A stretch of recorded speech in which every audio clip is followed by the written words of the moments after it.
Guys, maging paalala at babala ito sa lahat ng mga OFW, lalo-lalo na sa mga seaman na uuwi sa Pilipinas para magbakasyon or yung mga paalis pa lang. Dahil baka mabiktima kayo ng ibang mga pulis sa ginagawa nilang modus. At baka dahil dito, posibleng hindi kayo makaalis papunta sa ibang bansa. Inaresto naman ang 7 pulis Maynila na sangkot umano sa hulidap. Nanghihingi raw sila ng pera sa isang seaman para palayain sa gawa-gawang kaso. Wala ring lusot ang kanilang station commander dahil sa command responsibility.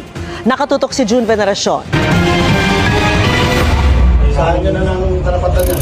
Ay aming naaresto sa kasong illegal detention, robbery, extortion at rape threat. Sa loob mismo ng kanilang istasyon, inaresto kagabi ng kanilang mga kabaro ang 7 pulis Maynila. Isang lieutenant, 3 staff sergeant at 3 patrolman mula sa Station Drug Enforcement Unit ng Station 5 ang arestado matapos ituro mismo ng biktima sa modus ng hulidap.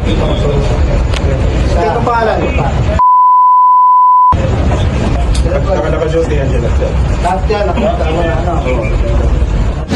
Batay sa reklamo ng biktimang seaman, dinampot siya ng mga pulis noong June 20 at ginawa ng kwento na may dalang tube na gamit sa pagdodroga. Hanggang nagdiman sila ng pera, kapalit na hindi na lang daw nila ako tuluyang sampahan. Kasi sayang daw, seaman ako, paalis na ganito. So nanghingi naman sila ng pera sa akin, worth of 50,000.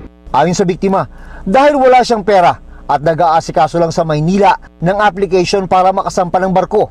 Pati asawa niya sa probinsya ay kinontak ng mga pulis. Nakagather si Mrs. ng 20,000 hanggat sa pumayag sila ng 20,000 na lang. Medyo galit pa kasi 20,000 lang. Ang transaction sa bayaran is through GCash.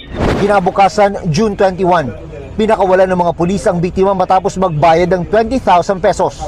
Pero ilang araw ang lumipas, binalik-balikan pa raw ng mga asset ng mga pulis ang dormitoryo sa Maynila kung saan siya tumutuloy.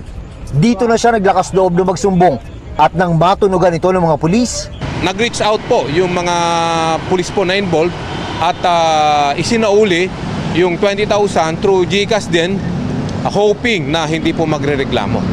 Kahapon, nagreklamo ang biktima sa Regional Intelligence Division ng NCR Police Office kaya nagkaroon ng operasyon kagabi. Kabilang sa isasampang reklamo sa mga suspect, ang serious illegal detention, robbery, extortion at grave threat.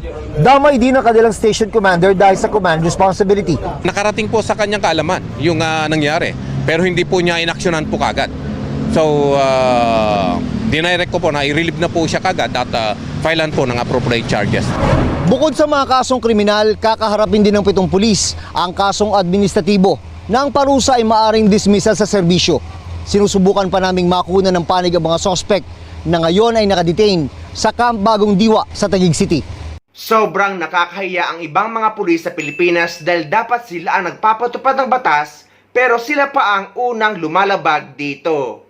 Ngunit hindi naman lahat, marami pa rin namang matitino mga pulis sa atin. Pero ito ang dahilan kung bakit maraming Pilipino ang hindi na nagtitiwala sa mga pulis natin sa Pilipinas dahil nga sa ganito nilang mga gawain. Mas kinakatakutan pa sila kaysa pinagkakatiwalaan. Kaya dapat bawat lakad natin sa Pilipinas ay alam natin kung sino at saan tayo lalapit kapag nabiktima tayo ng ganito. Buti na lang at nahuli at nakulong sila.